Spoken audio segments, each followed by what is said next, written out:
Hello, and welcome to Ending Physician Overwhelm. I'm your host, Dr. Megan Mello. I'm a family and obesity medicine physician, as well as a certified life coach for physicians. In this podcast, we talk about how the learned habits of people-pleasing, perfectionism, and a lack of boundaries show up in our lives and how they contribute to burnout, exhaustion, and overwhelm. The healthcare system is broken, my friends, but let's not wait for it to be fixed in order to feel better.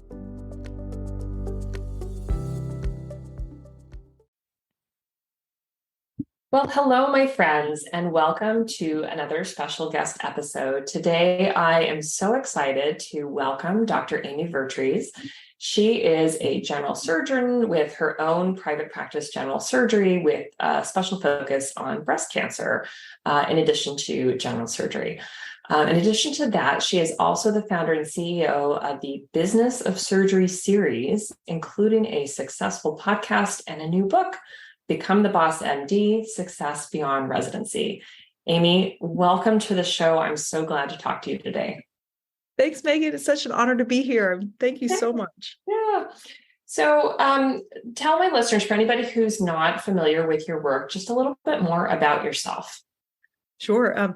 So I was in residency at Walter Reed. I was in the Army, so I went to the only military medical school in the U.S. And if you've never heard of it, you're not alone. It's Uniformed Services University, the Health Sciences. And, we become officers in military. So it's tri-service. We have Army, Navy, Air Force, and I was in the Army. And I finished medical school and went to residency at Walter Reed. I was there for the heights of the war. And so, certainly got a different training than we were anticipating.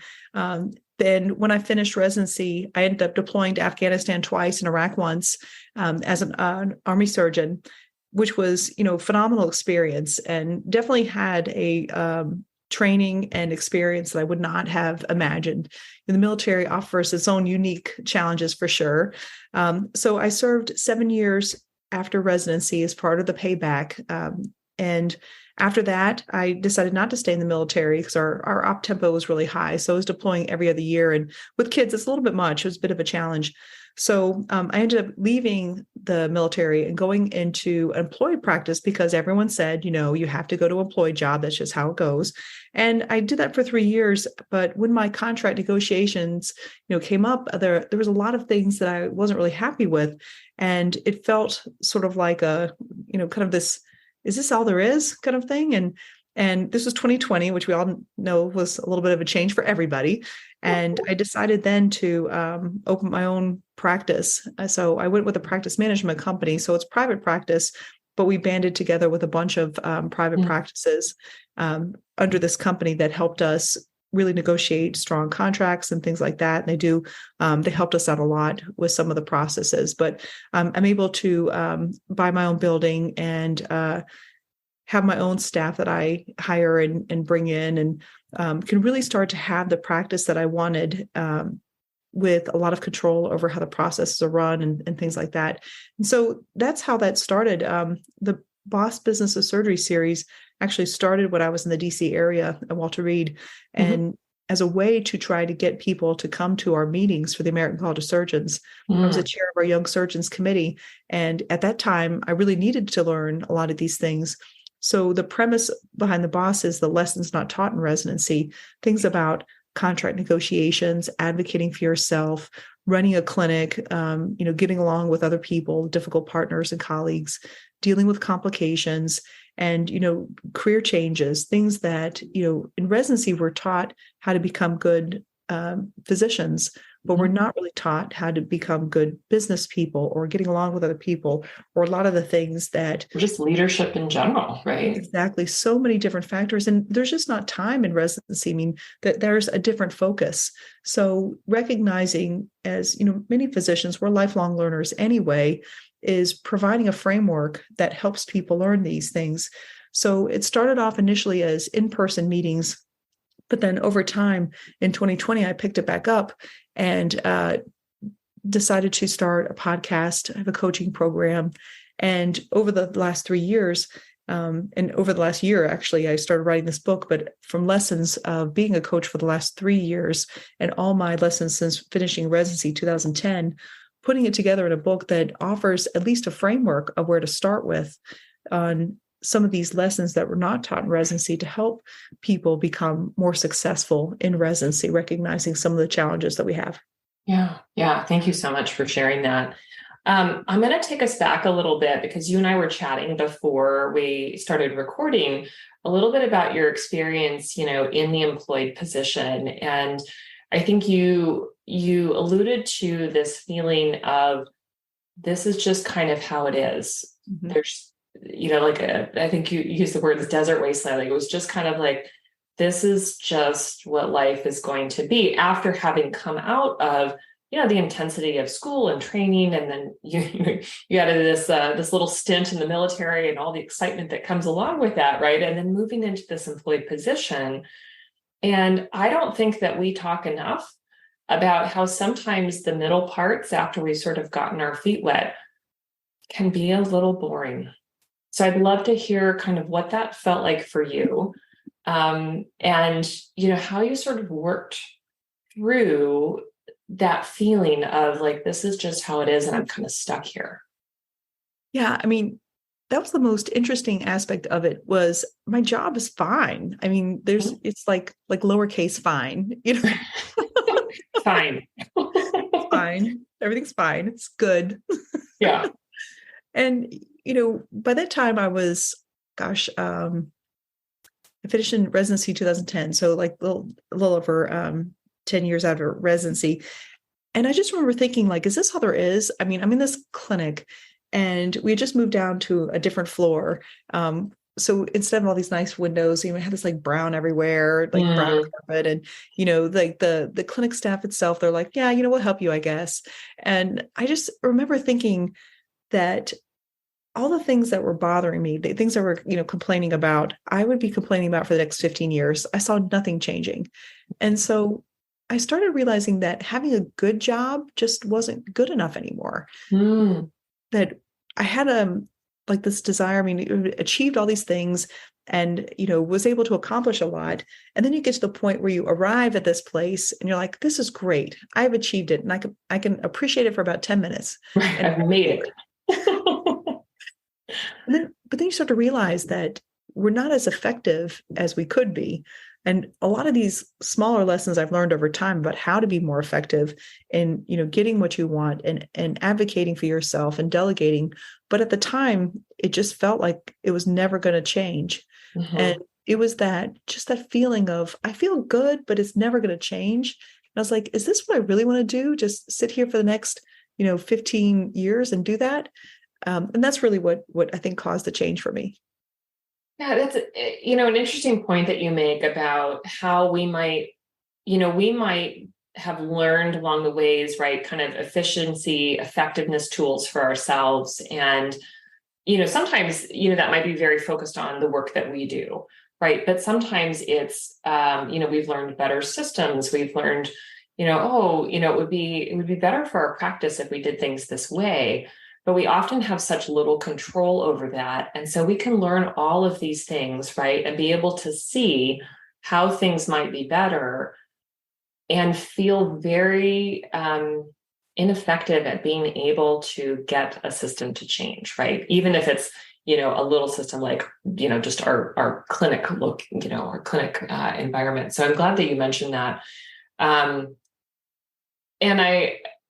I think that's an important thing that, again, we don't talk about enough is, so many of us are looking at the environments that we're in and seeing all the places that could change. And for some of us, we get very cranky and negative and judgmental about it, right?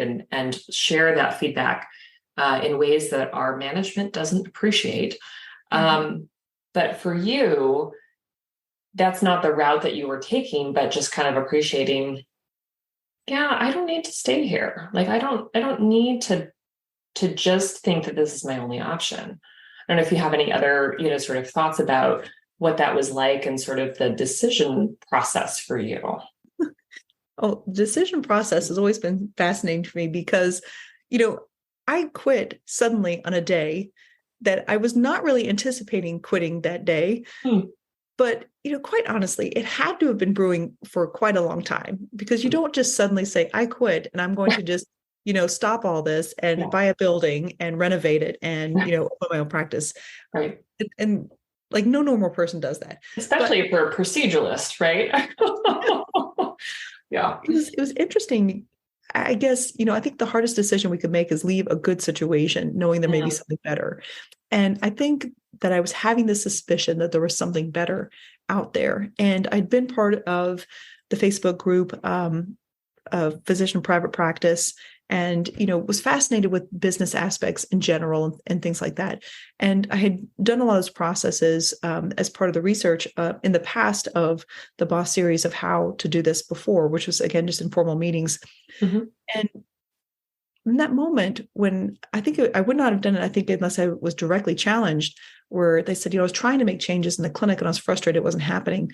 And our CEO at the time said, well, I don't think this is going to change, or something along the lines of that. And I was like, well, I don't think I can do this anymore. And he's like, does that mean you're quitting? I was like, yes. That day. And, it was funny because it was like this complete sense of freedom, like when we have that internal drive and we know what we really want, because a lot of times I'm confident that we know what we want, but we tell ourselves we don't, or we tell ourselves it's not possible. Or we shouldn't want that. I 100% know that you believe that too. And it's because we think that we're supposed to do something in life. Mm-hmm. And so we do it, not knowing that our internal compass that's in there has plenty of other ideas and is simply waiting for us to realize that, just waits for an opportunity. And that's what that felt like for me, is that I was already started getting coaching at that point, and had not quite become a coach yet, and realized, gosh, I was just holding myself back for no good reason. Like mm-hmm. No one really cared whether I stayed or go. They do sort of, but it's really all about what I feel is true and unique to myself. And I could allow myself to do that. And luckily I had, a supportive husband and, the supportive administration, because they said, as long as you break cases, we're fine. And so mm-hmm. they didn't get in the way. There wasn't a non-compete because I was still bringing my business to the hospital. Mm-hmm. And so I was just really fortunate that I was able to tune into what I really wanted. And in that moment, I was able to speak up in ways that I could much more easily do now. But back then, still under that, I have to follow the rules and I have to do all the things and I have to get permission.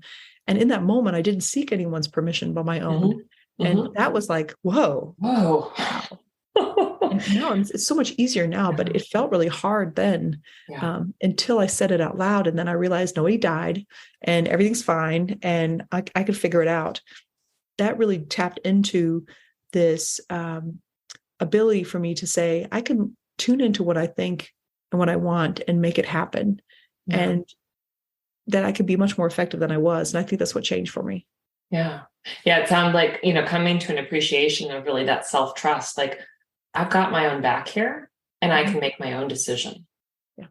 Even if you don't know exactly what that's going to look like, right? It's such an important step for so many of us. And yet not everybody will kind of make that jump or sort of realize that that's what they need, right?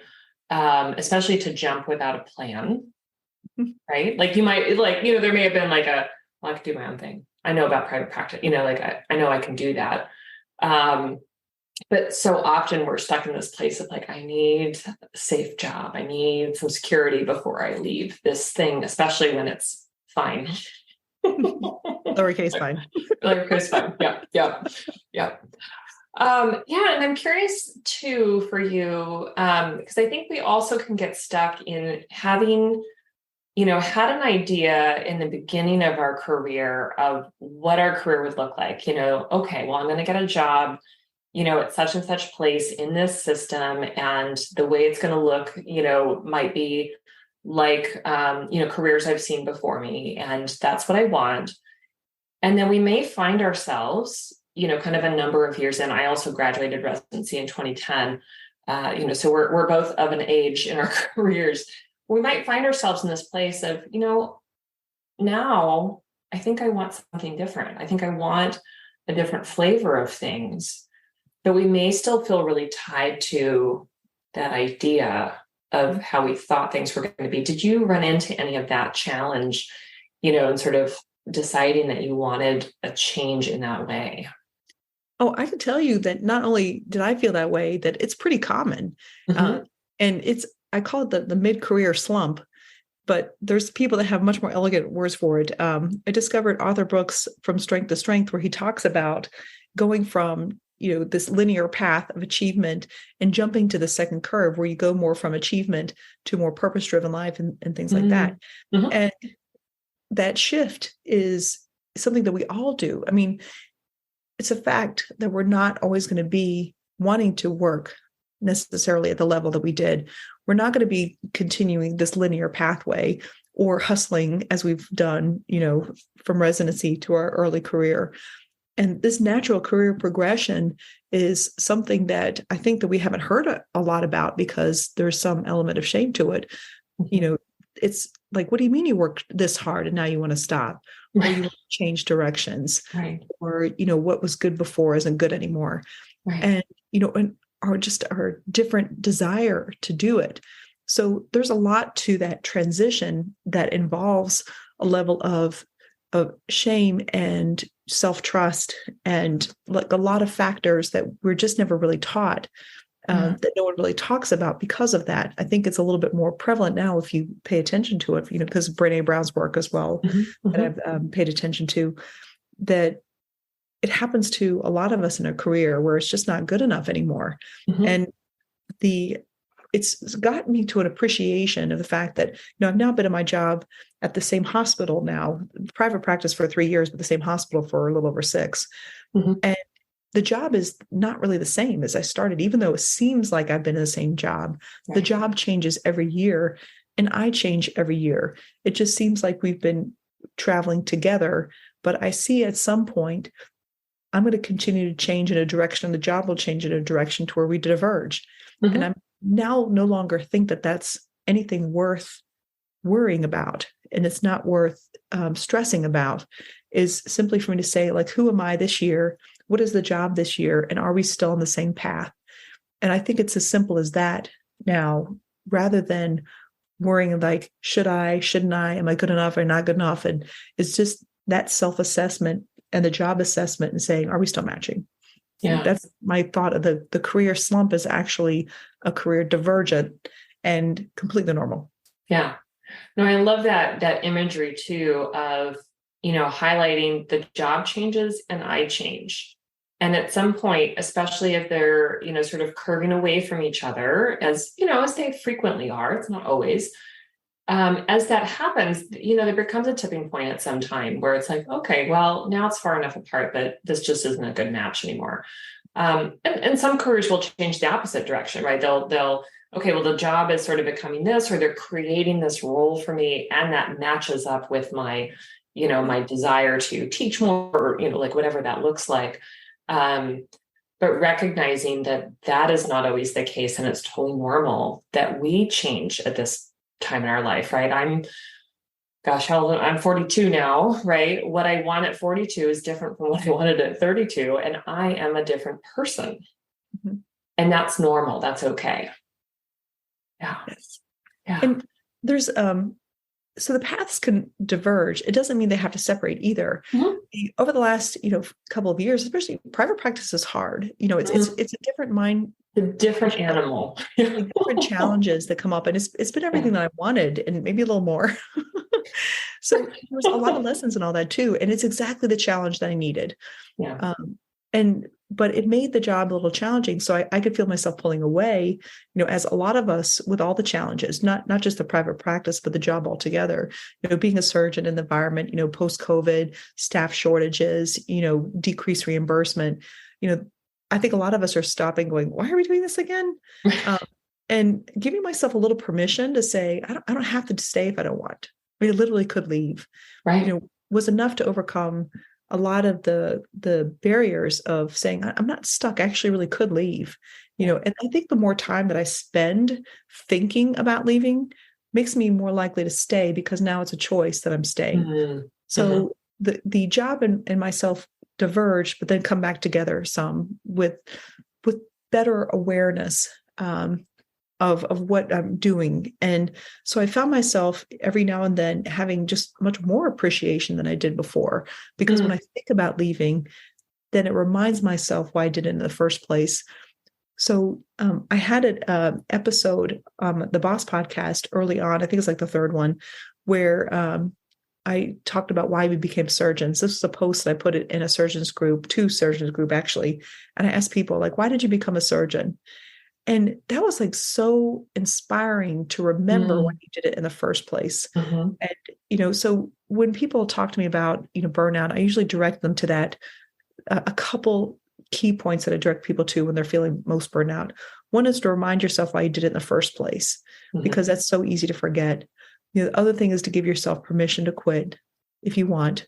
Yeah. And then all of a sudden it becomes a choice to stay and with a much different mindset. Yeah. And the third is that we must stop the treadmill more often than we do. And I wrote a Kevin MD article, and there's also a podcast episode called Physicians Need Growth Days. And it was, I think, 2021 maybe, when I wrote the article. And I just picked 2 random days a month that I said, I'm not going to do anything. I don't know what I'm going to do, but I'm not going to do this. Yeah. Yeah. And I picked 2 random days, but I didn't trust myself to like not fill them with stuff. So I put them randomly in the schedule, and it's like, I'll see you tomorrow. They're like, no, you're not here. I'm like, oh, that's right. But what happens is that we're supposed to be making these decisions when we're already overwhelmed. Yeah. The very first thing you have to do is to stop being overwhelmed. And the only way to stop being overwhelmed is to stop the treadmill. Right. And it is so easy to do. Those 2 days, nobody noticed. I was the only one that noticed, because I was able to think and plan and make space. And over time, I added 4 days a month. And then I built it on Wednesdays. So Wednesdays are my administrative day, and I have to continually fight myself and others to not, violate that time. Yeah. But it's important for us to recognize that is something that is not a big career change that we can do right now. And it's absolutely critical for us to appreciate a lot of the non-clinical, non-monetary, seemingly time that we're not giving ourselves a chance to, because we'll push it after hours, we'll do other things, we don't think it's worthwhile. Yeah. There's a lot of reasons we tell ourselves not to take this time. But whenever I see people burning out, the very first thing is I'll drop that article or say, just stop the treadmill for a little bit. Yeah. And that gives you perspective, because you know the right answer. Like, we all know what the right answer is, but the problem is we typically just don't give enough space to find out what that is. Yeah, no, I agree with you. And, it's interesting that, when we have CME days, right, or CME requirements, right, so that we're staying, up to date in sort of the medical aspects of our professional development, and that's important. But what about those non-medical, personal, professional development things, right? Other things that people want to do, because usually when I talk with physicians, there's something else, that really sort of calls to them, whether it's clinical or not clinical. But we don't give ourselves time and space. We just kind of tell ourselves in the back of our mind, like, oh, I should do that thing. I should do that thing. I should read that book. I should start that podcast. I should do whatever it is, but we do not make time for it. And sometimes we tell ourselves it should be easier than it is, or, a number of other kind of lies that kind of keep us stuck. But I love that idea of, no, we need to stop the treadmill. We need to not feel guilty about stopping the treadmill. That's a totally normal, human, appropriate thing to do, to stop the treadmill and give ourselves the brain space. Yeah. And whether that's rest, right, or play, or pursuing something that you're interested in, right? Can you share some examples of what that time ends up looking like for you? Just maybe some different choices that you make. Oh, that's such a great question, because the most important thing is, as a physician, we'll tell ourselves we're doing it wrong. There's a right way to do it. Right. Right. Also, and I think the only way that you have to think about it is stop the treadmill, which just means I'm not adding anything. I don't have to add anything. I could just take the day off and do nothing. Mm-hmm. But for me, doing nothing would be stressful. So doing something. And at first it was just pausing just to not add anything to it. So those first days look like catching up with notes. So I would do a little bit of work. I'd go in, but it was free work, meaning that I didn't feel like it wasn't a burden. Mm-hmm. So I started developing a different relationship for being at work, that I can go there and be in control of my time. And then I started doing a little bit more thoughtful aspect of it too, of saying, okay, I'm doing some of my notes in this time. How much are these notes taking? And so I realized that it would take me about 2 hours, to do notes. I was like, okay, I don't want to use this day for that. So, but it does take 2 hours and it has to be done. So then I started adding time into the regular day for that too, and making changes based on that. But those times and spaces of, some people call it CEO time too, of looking at the processes in clinic and saying, how do I become more efficient? How do I gain back my time? So then those 2 days became investments for figuring out how to get more time back. Yeah. And that's when I started realizing just how valuable they were, that it wasn't just the 2 days of pausing. It was the 2 days of pausing that allowed me to gain much more time back by questioning what was actually happening and start to change the processes. So, and then I would, give myself just to figure out how long things took. So if I wanted to do if I wanted to go for a walk, how long did that take? Well, I had to put on my shoes and I could go for a walk. And I was like, I'm going to need to set 45 minutes aside to do a 30-minute walk, things like that. And I started being much more realistic about my time, because when you're overwhelmed and you want to do all the things, we either don't look because we know it's impossible, or two, we just flat out lie to ourselves. Right. Yeah. No, 100%. Like, we completely underestimate, how much time something's going to take, or how much we can get done in a certain amount of time. Right. But we're so fried. We're so ineffective at those times. No, I love that idea of, that time. It's kind of like the CEO of me time. Right. And because some of that's going to be probably work related, but some of it could not be work related and just kind of life related. How do I plan things out so that I make time for that exercise, make time for spending with friends or family, and I figure out how to get that work done during work time. Yeah. Yeah. Yeah. And because I have another one coming up on Monday, which is, giving them a task, like to understand what you're going to do, I think is helpful too. So like on Monday, I do not have clinic patients like I typically would, but I'm going into the office and I've made it very clear. I was like, if you need something, a process change you don't like, we're going to check in. And Monday I'm there to work on the clinic aspect too. Meeting with my office manager, meeting with my partner, meeting with my MA, and, really just kind of a pause and assessment of things too. And the goal of that day is to make sure the next quarter goes well. So you really start, being in control of what you do. And for me, with a small private practice, it makes sense to do that because, I am the leader of that clinic. If you're in a bigger place, you can do that for yourself, and you can do it on a smaller scale too. But really, if you're going to take the time, how are you going to get that time back in a multiplying factor? I think is the most helpful aspect, because my goal on Monday is to make sure I gain a week or more back, that kind of thing. Right. So then you start to realize how much control we have over our life.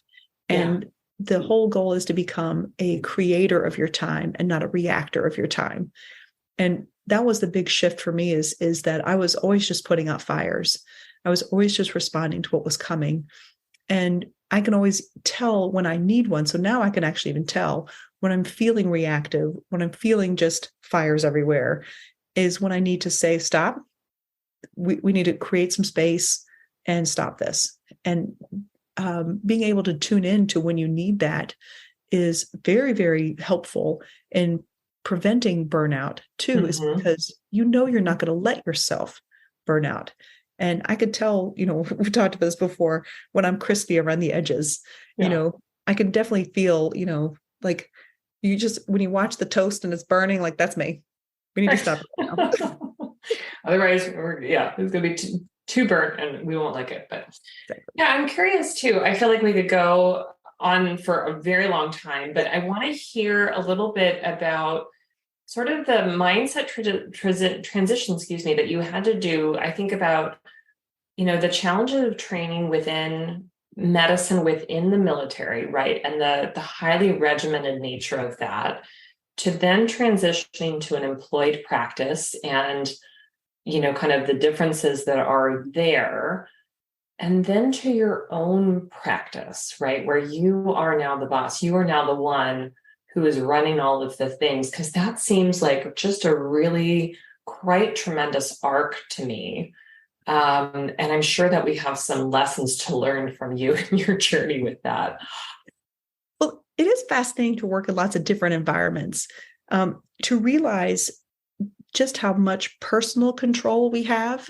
Mm-hmm. A lot of times we blame the system, and I credit the military for helping me relieve the system of obligations, because the military is like this big immobile thing that to get changes happen, everyone sort of understands that it's virtually impossible, Right. So You can't suggest a change and do anything. you can suggest all you want, just don't expect it. Well, in some ways, there's several good things about the military. They're very regimented. So when a protocol came in, like you were to mark the patient didn't go back unless you had that, they were very strict on the guidelines, and it wasn't anyone's fault. So you didn't have to say that nurse is just being a jerk for this. You're like, well, we have to, so when you have a big system like that, there's lots of onerous rules, because that's how you get a big group to stay in line. And I think a lot of people are seeing that as their jobs have become under more and more corporate management getting larger, they're seeing a lot more rules and regulations. And that's very similar to what I see in the military. And you have to do that to keep a lot of people in line. So if you're going to be part of that system, that's the model that they work under. It's the only way to control a bunch of people. And it's annoying as hell for the individual person. But in some ways, I really appreciated a lot of their safety aspects and their empowerment aspects with leadership things. We were encouraged to take leadership things and take on projects and stuff like that. So I really appreciated the focus on the process and not it being individual persons. And teams don't always work together, right? So if everyone knows that the rules are this, then regardless of who you're working with, right, it functions the same way, right? And we were protecting the mission. So it wasn't about individual people, it was the mission, which is, a good lesson, but it's also difficult with individual people. So that process was fascinating to watch. When I went to employed physician, this is at a community hospital, 250 bed place, it was small enough that I could still get to know a lot of leaders in place. And I really got to know them and appreciate them, their thought process, and really understanding what goes into a lot of the decisions in the hospital. So unlike these big corporate things where you don't really understand where things are coming from, and I was at a smaller place where I could start to see some of the decision-making happening in person, start to recognizing these are all just people doing the best they can. And without good communication, you won't know what they're thinking. So some of the rules, when I was in the meetings and understood what they were thinking, made perfect sense. But the person on the receiving end maybe wouldn't understand it as much. So recognizing that some of the direction of the leaders is to understand, to make sure that the message is communicated from people to people, because in the absence of knowing what's happening, we mind read and come up with lots of things that can hurt the process. So mind reading and isolation, I think, some of the biggest challenges. And we didn't have as many processes. So I was glad that I brought some of the regimented focus on processes into what could otherwise be a chaotic environment. So one aspect, we had a great breast center, very, understood about what we're going to do. And so I brought that process here. So I think that we really did help with breast cancer treatment. And then private practice, oh my gosh. And then I was responsible for creating these processes. Yes. And when I created the private practice, we had some systems in place, but luckily all the things I did before really helped me create systems in place that helped.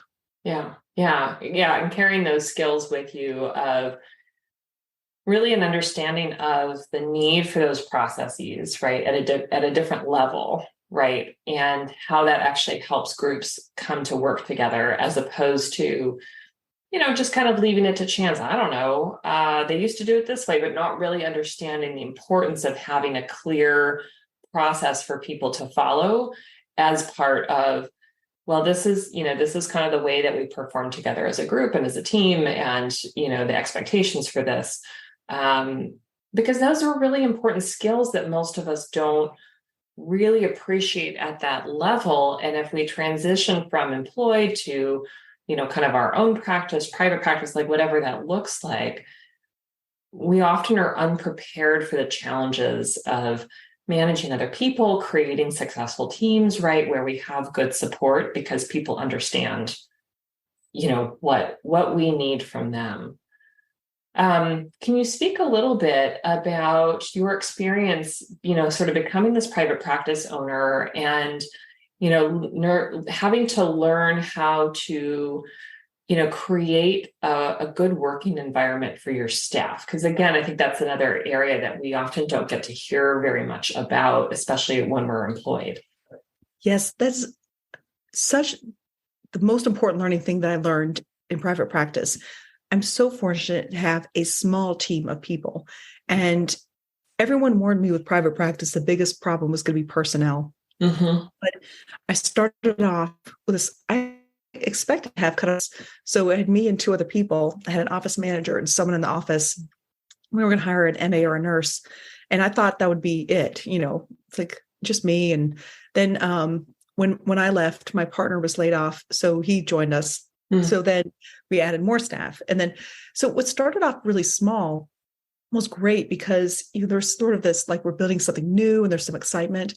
And as the practice got bigger, then I started realizing that the practice was growing, the people were not growing with it. And so as the practice changed, like the job changed. So that's when I started realizing the job changed, but the people don't necessarily change. And that's exactly what happened. So there was a little bit of recognition that this thought that came to me that people are going to leave and it's okay. It was that when we hold on to people that we shouldn't hold on to is the problem. We're not doing them any favors. They're not doing us any favors. And recognizing when someone has outgrown the job or the job has outgrown them is really helpful to help them understand. Because when you expect the job and the people to be the same, but it's not, it causes a lot of distress. Absolutely. So I had, some people that joined me in the practice that were really all in and then, they turned toxic. And I was like, what? I mean, that was like so hard to deal with until I started realizing that what had happened, that they hadn't changed when the practice changed. That was on a big scale. So that was really traumatic. So when you start to realize that people will come and go, then you start not being necessarily attached to people, and not in like a pathologic way of just saying that it really is, they just have a job to fill. You can appreciate why they're there. When you understand what their job is, you have them focus on the job, creating, their standard operating procedures. So I'm really big on focusing on make sure I know what you're doing. And that was really helpful in a lot of ways. It shows appreciation that I'm really caring about what their job is. It gives them some directive to be very clear on what their job is. And they could take vacation and they could go because, we know that what they're supposed to do. It's really helpful. And then they could also give them permission to leave too. It's like, and then you hire someone new, you're not starting from zero, you're starting from their experience. And then that person comes in and shapes the role somewhat. So it makes these transitions much less traumatizing than they could be. And especially all of us in dealing with these turnovers, really focusing on the processes and the job is going to make your life a lot easier. The other thing, this is a huge lesson that I've learned and still learn, is when someone really likes you, they want to please you. And when we ask them to do something, when we delegate something, first we overcome our inability to delegate. And then, congratulations, you can now delegate tasks. And then you're like, why isn't it working? Why aren't they turning stuff in? And so a couple mistakes that I made with delegation was I didn't give a time frame. I need this by Thursday, and you could pick whatever time frame you want and be flexible, but it's making sure you're on the same page of it when it needs to be done. So one thing I would just sort of wait, why isn't it done? Like, well, I never actually told them when it was done. So, that's on me. And the second is I wouldn't hear from them about a task. I was assuming it was getting done. But what was happening a lot of times in some of these more complex things, I thought they knew what to do. I thought it was clear. I had snapshots and things like that. But my mental process may not be their mental process. And especially if they like you, they're not going to come and ask because they don't want you to think badly of them. They don't want to trouble you. And So not just have a deadline, but have a plan of saying, I'm going to check with you on Tuesday just to see how things are going. Yeah. Make sure to ask me for any questions. I don't expect you to necessarily know how to do all these things.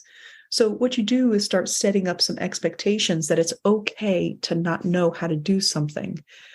Because a lot of people who want to, their own people pleasing, aspect will do this for you. And then what'll happen is if you don't, what they see is like you just getting mad because it's not there.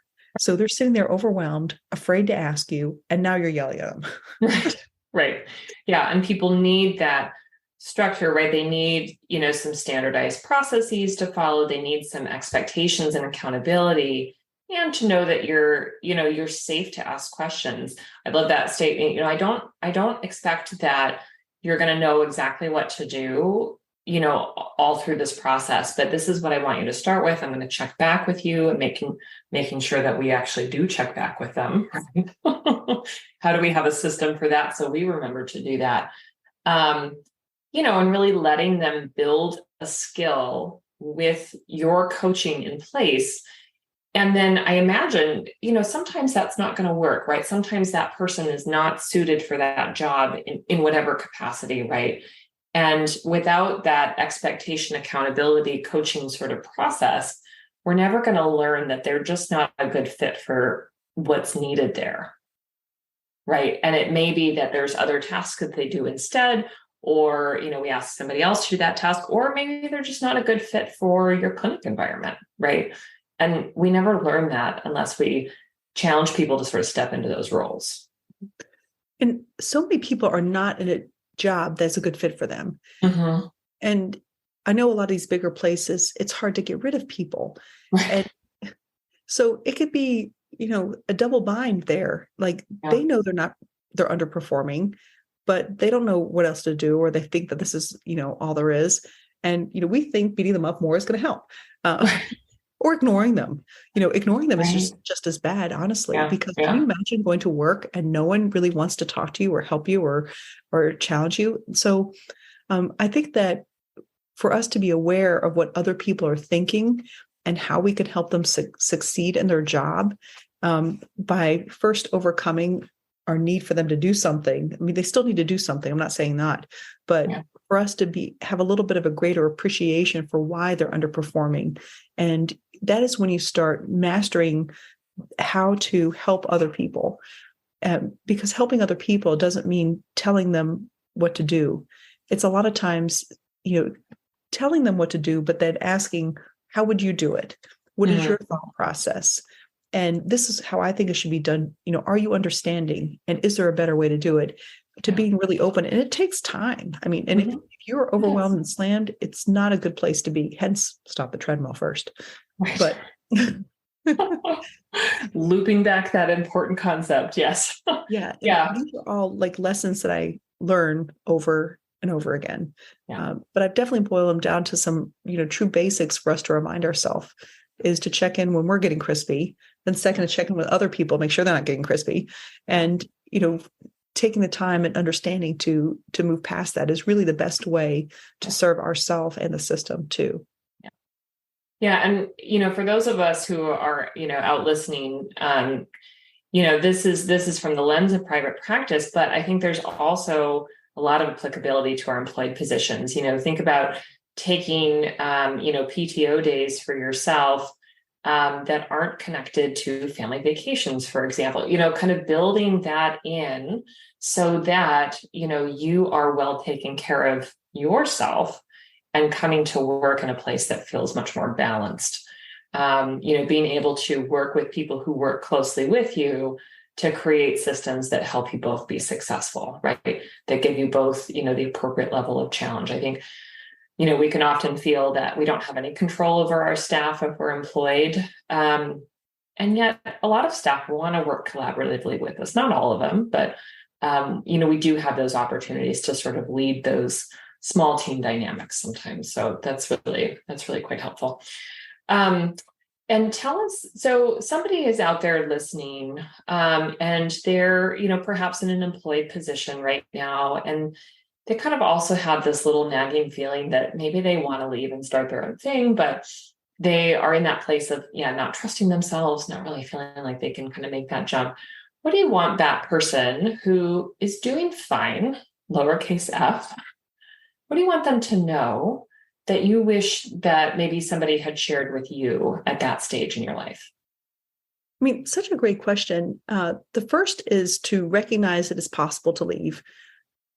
What really helped me in making that decision when I was wondering whether I was going to stay or go was what was holding me back. And the first thing was financial. I'm the primary breadwinner of our family. So when I started realizing the facts of it, I mean, like not the fear of it, but the facts of it, like I could do locums if I wanted. Yep. I could not work for a year and be okay. So when I looked at our finances, the idea of money scarcity went away. So when I started asking myself, what am I worried about? That's what really made the difference. And recognizing I could leave, I think that's the most powerful aspect that we have, because we'll say, I don't want to leave my house. I don't want to leave the schools my kids are in. My spouse is happy. My family's happy. When we tell ourselves we have to be at that job, that is what breeds a lot of resentment. When you realize there's like 100 different ways, and trust the process of when we follow what is true and genuine and unique to us, that's when we start making decisions that are right for us, not based on fear or have to, but on, of course I can do it. And this is the right path. Yeah. Yeah. Yeah. And I think that's such an important thing to consider, of just because things are fine, just because you're the primary breadwinner, you have to really sit down and look at, the elements that are there, and understanding that thankfully, we are high earners regardless of our specialty. And, there's almost always opportunities such as locums or something that we can do to keep some money coming in as we are thinking more deeply about what it is that we want, right? Whether that's, a different employed position, starting a private practice, joining a private, like a direct primary care, like whatever that looks like, leaving clinical medicine, we can do something along the way that brings enough in that we're not going to be homeless, which is a common fear that we have. It's like, I'm just always surprised by how many people go there. Like, oh, I don't want to be homeless. I'm the breadwinner. It's like, yeah, and we're probably not going to be homeless, right? Yes. We're not going to let ourselves get there. And my favorite thing to tell people, to remind them, is to remind them of who they are. I mean, we forget that all the things that we've already done, like to be a college graduate and to be a physician and to be, someone who's finished residency and in practice, just how valuable that is. You've already achieved probably the top 1% of the population of the world. We could actually stop and have accomplished more than most people. So for us to stop for a bit if we need it, for us to stop and find a different job, for us to stop and, even do a different career, that we forget who we are, and all the things that we've sacrificed before have been investments in our ability to do anything that we want. And when we're surrounded by high achievers, we forget that we're high achievers, but we really have the ability to do almost anything that we want. It's our mental blocks that keep us trapped. Yeah. That's easy. In comparison to other high achievers around us, right? Exactly. Oh, I 100% agree with you on that one. So tell us where my listeners can find out more about you, your book, the programs that you offer, because people are going to want to know. You can find all that at bosssurgery.com. There'll be a link to the book, which is Become the Boss MD, Success Beyond Residency, where I talk about lessons not taught in residency. It follows the arc of a protagonist named Julie, of getting the first job, figuring out the practice, dealing with other people, dealing with the complications, dealing with time and effort and issues, and then career changes. So it follows the path of, what we would potentially be expected to do. It's going to hit people in different areas of their career. So some parts of the book will matter now and some later. The Boss podcast has a lot of interviews of people. It's primarily for surgeons, but I think this could be applicable for everyone. We talk about getting laid off and the stress management and burnout and financial aspects, lots of different things that are applicable to people. Like when the administration doesn't understand what you do, what happens when you're under a bad leader. So there's a lot of really transferable themes in that. I also have a coaching program. My group is for women physicians I have a one-on-one practice where I coach anyone. And those are all found on bosssurgery.com. Great. And we'll have links to that in our show notes for today. Amy, it's been such a pleasure talking with you. I do feel like we could probably go on for hours, but you probably could.